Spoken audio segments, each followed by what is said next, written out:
Hey everyone, welcome back. Welcome back to today's episode, and it is called Slightly Unhinged and Fully Unprepared.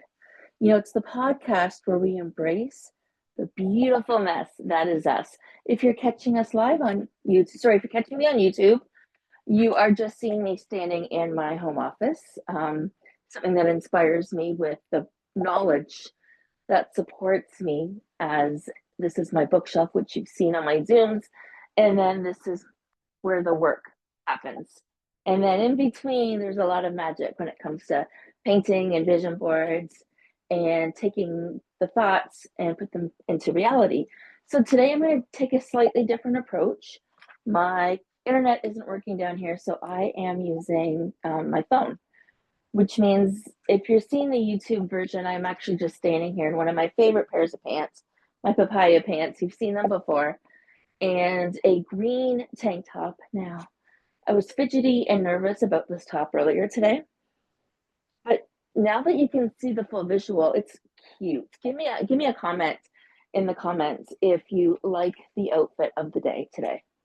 You know me, as much as I'm trying to focus, I'm still a fashion bug, which leads me to the fact that I actually made notes and printed them off today, like like a real professional. And I don't mean to be saying it like that to be cheeky. However, it's something I want to lean towards, so I might as well bring it up in a way that makes me smile, that makes me joyous, that makes me mm, wake up and remember who it is that I am. See, in today's show, before I go there, I am your host. My name is Sonya. I am a holistic health coach. And if you're listening, you're either hiding in the pantry from your kids or you're stuck in traffic, somewhere on the 401, wondering why you ever left the house. Either way, you are amongst friends. And I did an invite today. I extended an invite to my group on Facebook. I'm not sure if anybody's going to join us, but if they do, they'll just be popping in to this live. So say hello. Yes, for those that witnessed that, I just fidgeted with my shirt again. As confident as you are, seeing yourself on camera plays a different role. Seeing what other people see. See, I choose clothes, I am choosing clothes based on how I feel. And that tells everybody my feelings and emotions. And so today we're talking orange and pink and green and color of avocados and papayas, and I don't know what's pink in the middle, like soft pink. But then I decided to match it with this green cup shirt, and on the self-conscious scale, I wouldn't wear it if I was super self-conscious. So that's at least a 5 out of 10. And I'm probably sitting, if I was at home, 100% in my comfort zone and not going live right now and recording this podcast, for the world to see if they want to, I would say, at home with nobody around, I would be an 8.5 or a 9 out of 10 in terms of my comfort level. But knowing that the outer world is seeing this, and there is so much room for improvement in my head, but yet on the other side of my head, it's like, girl, you're learning how to manage with with an invisible chronic illness that can hit you at any time. You're learning how to trust and surrender completely into your life. You are managing your day to day and learning how to let go to a deeper level, like a level in your soul. So you practice your own soul coaching that you give your clients as you're healing, as you realize this is the version of you who's moving forward in her life. She is stepping into that version of her on the vision boards. As I looked around and see what was online to inspire me, I will be taking a notepad and a pen a little bit later and jotting things down. And if I wanted to move the phone, I would really give you a good view as to what they look like. But they are awesome, and I am going to use them to inspire me and to inspire the show. So back to my confidence is we all have a little bit of work to do, and sometimes we let that work stop us. sometimes we let those moments of imperfection stand in our way and let it dim our lights. You see, these are not on my notes. None of this is on my notes. So you see, today we're talking about just what I talked about a little bit, how many of us don't feel prepared. Just the thought of it probably sends shivers down your spine if you're like me. Being prepared, doing things differently. It makes you immediately want to stop what you're doing, during school, whether it's TikTok for 3 hours or whatever, to avoid the inevitable. But hear me out. Like let's go through what I put together today. We're not talking about full on doomsday prepare bunkers. Unless that's your jam, going full out, if that's who you are, then do that. We're talking about the kind of preparedness that saves your bacon when you're accidentally, dyed your hair green, or when the dog really literally eats your last clean bra. The real emergencies in life. Now you might be thinking, Sonya, I got ADD. Man, I have high anxiety. My plans usually involve trying to remember where I put my keys or deciding if it's too early to open a bottle of wine. Who's been there? Who's actually watched the clock for like 12 o'clock? I have, where it's like, oh, it's 11:59. Oh, it's 11:30, but I've been up since 5. Good thing I don't drink much anymore. Tea, green tea, and the odd time when we're out, but unless you offer me champagne. I do like champagne. And I just don't drink as much as I used to. I guess it's more social now. Mm. And social is maybe once a month. So I love how that's changed in my life. But the whole point is here, it's not about the wine. That's the whole point. It's not about the wine. You see, how am I supposed to prepare for anything when my mind is on wine, or when my mind is trying to read my notes, or when my mind is on work, or if it's on my clothes, or if it's on the number of the scale, or what if my mind is stuck on judging me to the numbers on my bank account, right? How am I supposed to prepare for anything else when I'm barely getting through the day? Not just me, but you and me. And if you're listening to this, if you're still listening to this, it's definitely you. In one way or another, it's definitely you. So you are already halfway there when it comes to wanting to make some changes and preparing some things. Because if there's one thing we're good at, is adapting on the fly. We've been doing this since the 80s, right? Navigating a world that has constantly told us we're too much or not enough. We're basically high evolved, slightly burnt out problem solvers.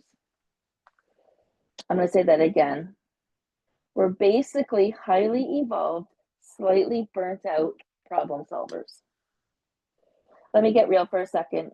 You've heard the saying, if you want to make God laugh, tell him your plans. And honestly, for us, that's less of a witty proverb and more of a daily affirmation. We plan, the universe laughs. We pivot, and then we probably forget what we originally planned in the first place. So true. So true. I'm going to say that again. And for those that are watching, yes, you just saw me touch my glasses and surprise myself because I meant to drop these ones off upstairs. I have them all over the house. And these are my upstairs glasses and these are my downstairs glasses. And yeah, there's so there we go, 2 and 2. All right, I'm going to say that line again, and this is why I wanted to refer to my notes today because there's so much here. For us, for you and me and people with ADHD and high anxiety, and we're juggling all of the things, but we don't know how to sit still because our mind is craving this. And you know who you are because you've been questioning it for a long time now. We've always been told we're too much, right? We've been always told quiet down, settle down, behave, something along those lines. And we know in our soul we can't sit still, that there's something else going on there. All right. So we plan, the universe laughs, we pivot, and then we probably forget what we were planning in the first place. I'm guilty. And that's okay, because readiness isn't about having a very detailed color-coded binder for every piece of chaos or catastrophe that you could think of. It's about being and giving yourself, more about giving yourself wiggle room in our lives, having that space. If you've heard my analogy about space, I don't think it's about space, but it talks about being on the 401 and driving safely, and how you make it from point A to point B is because of the space that you have left in between the vehicles, and that space is the space in your real life for you to catch your breath, for you to do what you need to do in order to do the next thing. It's very empowering, and this is what prepares us for readiness. Take, for instance, the emergency chocolate stash. Is it technically a preparedness strategy, having chocolate stashed somewhere? We all do. We all have chocolate stashed somewhere. Absolutely, it's an emergency, because when you're teetering on the edge of a hormonal meltdown, that dark chocolate bar isn't just a treat. It's a vital piece of crisis management. It's on your shift list. Again, there's another episode about shift lists. Okay, where's my notes here? Anya, stay focused. What about the bag of random stuff you've got in the car? Who else is guilty of that? You know, the one, it's got half empty water bottles, 3 hair ties, a granola bar from 2015, a single lonely sock because the other one disappeared somehow. Most people would call that clutter. We call it a mobile survivor kit. You never know when you'll need a hair tie that's mysteriously immune to breaking, or a sock to pretend that you didn't just step in a puddle. Yeah. Why do we need those things? Why do we hold on to them? Let's talk about the what ifs. What if the power goes out? What if you accidentally commit to a PTA meeting? Oh, I remember that. What if you run out of coffee? These are the real threats to our delicate balancing, the balancing that happens in our personal ecosystem to make us work and function each day in a normal society. And when we might not have a fully stocked bunker, we can do small, manageable things, like keeping a flashlight near your bed. Now, we don't need that now because we have our phones, but if we're trying to move our phones away from our bed and move that lighting away from our bedroom, and we're keeping our phones in a different room, that's when the flashlight is coming in handy. Knowing where the spare batteries are, bonus, that is next level, right? Having the flashlight is one level, having the batteries there is the next level. Or having a designated comfort corner in your home, even if it's just a comfy chair and a blanket, where you can retreat when the sensory input becomes too much. Oh, I don't have them with me. I have them upstairs, but noise reducing headphones really work as well.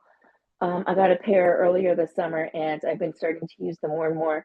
Just keep them with me wherever I go, and it's been a big help with my senses and my inflamed nerves in my head. It helps with decreasing the sensory issues for sure. For our neurodivergent brains, for our brains that think differently than everybody else, predictability can be a double-edged sword. We crave routine, but we rebel against it. 100% do I rebel against it. So how do we find a balance? And then how do we prepare within that balance? We approach it with flexibility and self-compassion. Instead of, I must have a week's supply worth of food, maybe it looks a little bit more like, maybe I'll buy an extra can of soup next time. I'm at the grocery store. Instead of, I have a detailed emergency plan, I should probably know where the local hospital is just in case.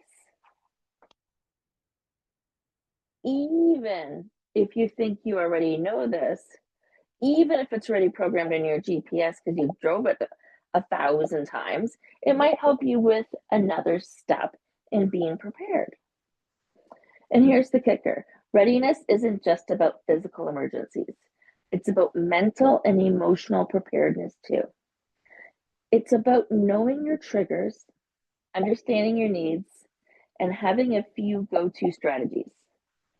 You know, those strategies for when things get overwhelming, such as my cup of tea here, and a room full of books that I can get lost in, candles, favorite things to look at.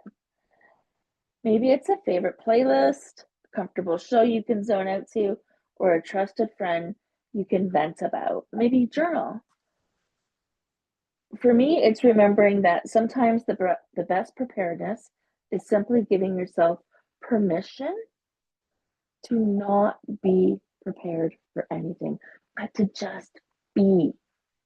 This is one of my biggest learnings of the summer, is to just be. That sounds weird. To just be. Because honestly, who has the mental bandwidth to plan for every single thing when we are already juggling work, family,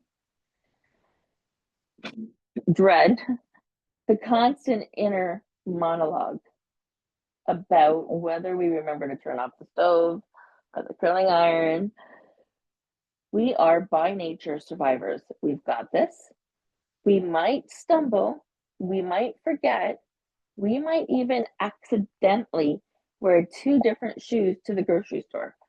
But we'll figure it out because that is what we do. All right, my wonderful, chaotic listeners, it's time for the call. It's time for the call to action. Let's put things into gear here. And it's not what you think. I'm not telling you to go out and buy a generator, unless you want to. No judgment here. You know, we go to one extreme or the other. My call to action is this: pick one simple, ridiculous thing you can do this week to make your life just a little tiny bit easier, and then actually do it. Is it buying that extra bag of your favorite obscured potato chips? Is it finally creating that emergency tea stash? Is it writing down your Wi-Fi password on a sticky note so you don't have to search for it every single time? Whatever it is, make it something that brings you a tiny, tiny flicker of joy or reduces any tiny slivers of stress. And then when you've done it, congratulate yourself like you've won an Olympic medal for adulting. Because let's be real, sometimes it feels just like that. And hey, if you're feeling ambitious, snap a picture of your ridiculous act of preparedness and tag us on social media. Use the hashtag slightly unhinged prepared. I want to see your emergency chocolate stashes, your mobile survival socks. What else did I write here? And your perfectly organized junk drawers. Let's celebrate the small victories, my friends, because those are the ones that actually count. Remember, preparedness doesn't have to be perfect. It just has to be you.